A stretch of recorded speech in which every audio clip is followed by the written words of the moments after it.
അടുത്തത് concurrency control. Concurrency control എന്ന് വെച്ച് കഴിഞ്ഞാൽ കൺകറൻസി എന്ന് പറഞ്ഞാൽ എന്താ? കൺകറൻസി എന്ന് പറഞ്ഞാൽ മൾട്ടിപ്പിൾ ട്രാൻസാക്ഷനെ ഒരു ടൈമിൽ എക്സിക്യൂട്ട് ചെയ്യുന്നതിനാണ് നമ്മൾ എന്ത് പറയുക? കൺകറൻസി എന്ന് പറയുക. എന്ന് വെച്ചാൽ it is the process of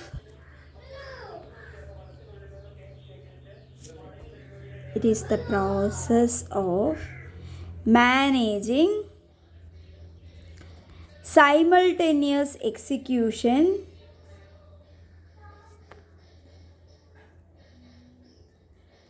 of transaction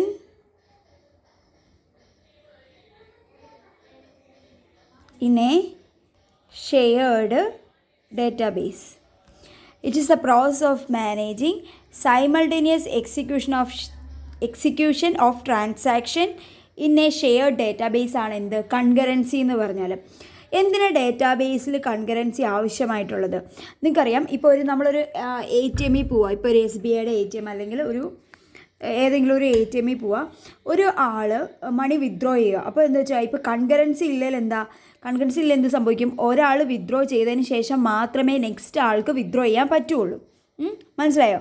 അപ്പോൾ നമ്മൾ കുറേ പേര് പല ATMയിൽ നിന്നും at a time money withdraw ചെയ്യുന്നുണ്ടാകും. അപ്പോൾ ആ പ്രോസസ്സ് കണ്ടിന്യൂസ് ആയിട്ട് നടക്കാൻ വേണ്ടിയിട്ടാണ് നമ്മൾ എന്ത് യൂസ് ചെയ്യുന്നത്? കൺകറൻസി യൂസ് ചെയ്യുന്നത്. വേറെ എക്സാമ്പിൾ പറയുകയാണെങ്കിൽ ഇപ്പോൾ റെയിൽവേ റിസർവേഷൻ നമുക്കറിയാം. തൽക്കാൽ ബുക്കിംഗ് ഒക്കെ വരുമ്പോഴത്തേന് എന്ത് സംഭവിക്കും? കുറേ പേര് തൽക്കാലിന് ബുക്കിംഗ് അറ്റ് എ ടൈം കുറേ പേര് ചെയ്യും. അപ്പോൾ കൺകറൻസി ഇല്ലെങ്കിൽ എന്താ? ഒരാൾ ചെയ്തതിന് ശേഷം മാത്രമേ മറ്റൊരാൾക്ക് ചെയ്യാൻ പറ്റുള്ളൂ. അതുകൊണ്ടാണ് കൺകറൻസി ഡേറ്റാബേസിൽ വളരെ ഇമ്പോർട്ടൻ്റ് ആണെന്ന് നമ്മൾ പറയുന്നത്. ഇതിൻ്റെ അഡ്വാൻറ്റേജ് എന്ന് പറഞ്ഞാൽ വെയിറ്റിംഗ് ടൈം കുറച്ച് മതി. വെയിറ്റിംഗ് ടൈം കുറവായിരിക്കും, will be decreased. Response time കുറവായിരിക്കും, കുറച്ച് ടൈമിൽ നമുക്ക് റെസ്പോൺസ് കിട്ടും. പിന്നെ റിസോഴ്സ് യൂട്ടിലൈസേഷൻ ഇൻക്രീസ് ചെയ്യാൻ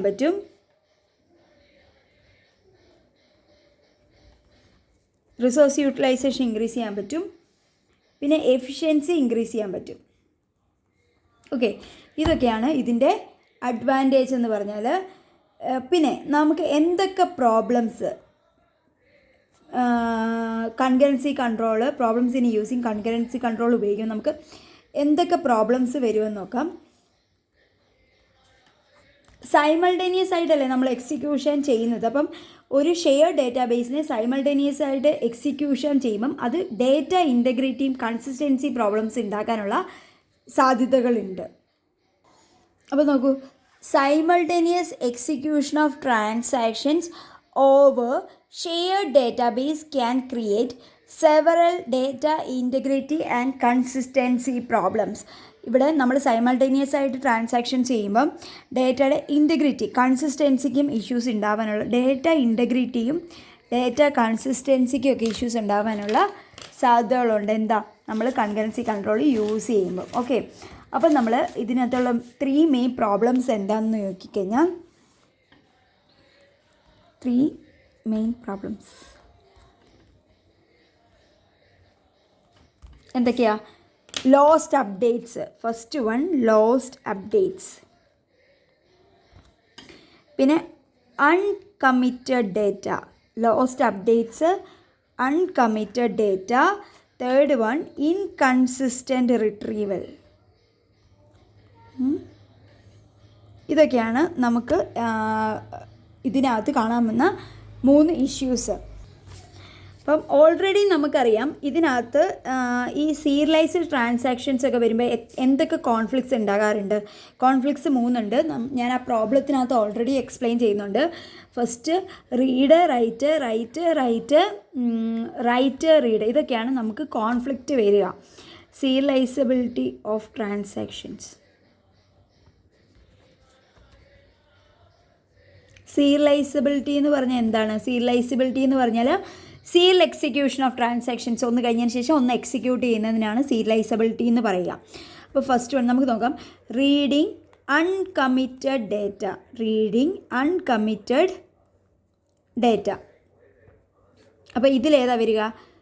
റൈറ്റ് റീഡ് കോൺഫ്ലിക്റ്റ് ആണ് വരിക. ഇതിനെ നമ്മൾ ഡേർട്ടി റീഡ് കോൺഫ്ലിക്റ്റ് എന്നും പറയും. ഡേർട്ടി റീഡ് കോൺഫ്ലിക്റ്റ് എന്നും പറയും. ഇത് റീഡ് റൈറ്റ് കോൺഫ്ലിക്റ്റ് ആണ് വരിക. ഇതിനെ ഡേർട്ടി റീഡ് കോൺഫ്ലിക്റ്റ് എന്ന് പറയും. ഇപ്പോൾ suppose for example 2 transaction T1 ഉം T2 ഉണ്ടെന്ന് കരുതിക്കും. T1ൽ നമ്മൾ ആദ്യം എന്താ ഒരു ട്രാൻസാക്ഷൻ റീഡ് ചെയ്തു. ഇപ്പോൾ നമ്മൾ A എന്ന് പറഞ്ഞ ട്രാൻസാക്ഷൻ 5 എന്ന് പറഞ്ഞ വാല്യൂ ആണെങ്കിൽ അതിനെ നമ്മൾ റീഡ് ചെയ്തു. അപ്പോൾ ഇവിടെ Aയുടെ വാല്യൂ എന്തായിരിക്കും? 5 ആയിരിക്കും. പിന്നെ നമ്മൾ അടുത്ത എന്താ Aയുടെ വാല്യൂ നമ്മൾ 1 ഇൻക്രിമെൻറ്റ് ചെയ്ത് A+1 ചെയ്തു, എന്നിട്ട് റൈറ്റ് ചെയ്തു. അപ്പോൾ റൈറ്റ് ചെയ്യുമ്പോഴും Aയുടെ വാല്യൂ എന്തായിരിക്കും? 5 ആയിരിക്കും. ഇനി T2ൽ വന്നിട്ട് നമ്മൾ ആ Aയുടെ വാല്യൂ വീണ്ടും റീഡ് ചെയ്തു, ഇവിടെ റൈറ്റ് ചെയ്തു. അപ്പം ഇത് നടന്നിട്ടാണ് റൈറ്റ് ചെയ്യുന്നത്.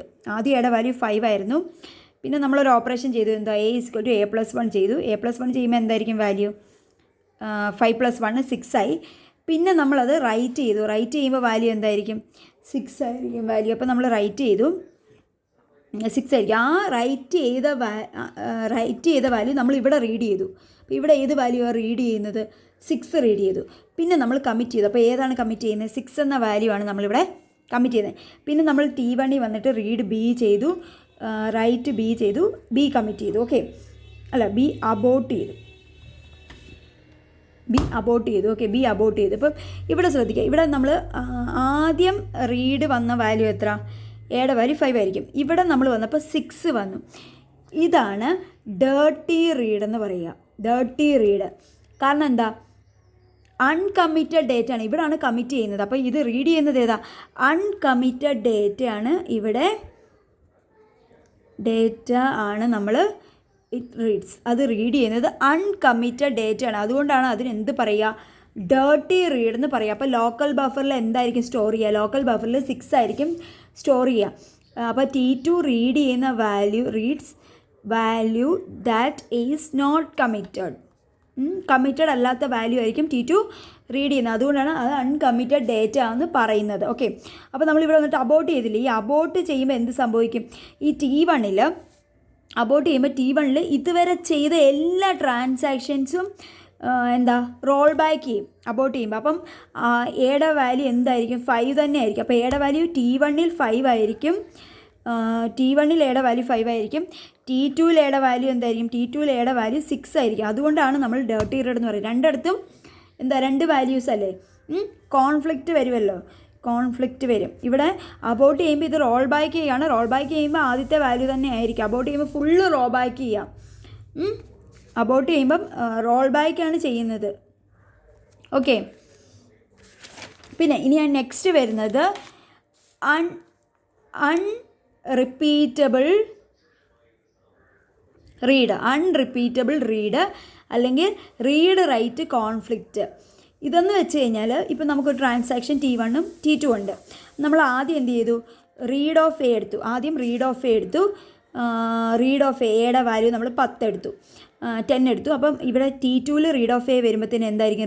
റീഡ് ഓഫ് Aയുടെ വാല്യൂ 10 തന്നെയായിരിക്കും. പിന്നെ റൈറ്റ് ഓഫ് A വന്നു. ഇവിടെ നമ്മൾ Aയുടെ വാല്യൂ A+5 എന്ന് കൊടുത്തു. അപ്പോൾ റൈറ്റ് ഓഫ് A വരുമ്പോൾ വാല്യൂ എന്തായിരിക്കും? 15 ആയിരിക്കും അല്ലേ? അപ്പോൾ ഇവിടെ റീഡ് ഓഫ് A വരുമ്പോൾ വീണ്ടും വാല്യൂ എന്തായിരിക്കും? 15 ആയിരിക്കും.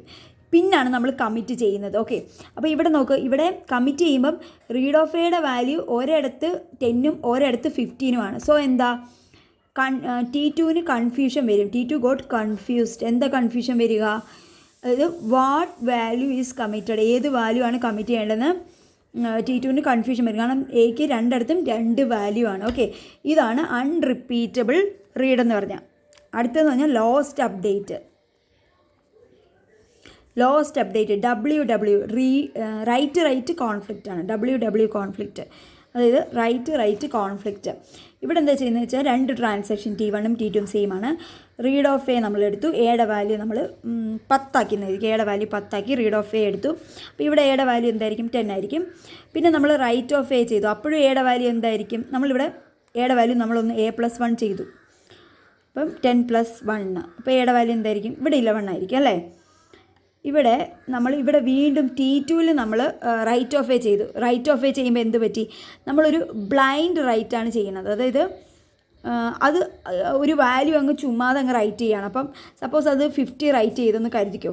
ഇവിടെയും കമ്മിറ്റ് ചെയ്തു, ഇവിടെയും കമ്മിറ്റ് ചെയ്തു. അപ്പോൾ ഇവിടെ നോക്ക്, T1ൽ W ഓഫ് A എന്ന് പറഞ്ഞാൽ എന്ത് വന്നു? 11 വന്നു. T2ൽ W ഓഫ് A എന്ന് പറഞ്ഞാൽ 50 വന്നു. അപ്പോൾ കോൺഫ്ലിക്റ്റ് ആയല്ലോ, രണ്ടും തമ്മിൽ കോൺഫ്ലിക്റ്റ് ആയി. അപ്പം അങ്ങനെ വരുന്നതിനാണ് ലോസ്റ്റ് അപ്ഡേറ്റ് എന്ന് പറയുക. അതായത് ഇവിടെ വന്നത് ഇവിടെ അപ്ഡേറ്റഡ് ആയിട്ടില്ല, ലോസ്റ്റ് അപ്ഡേറ്റ് എന്ന് പറയുക. ഓക്കെ.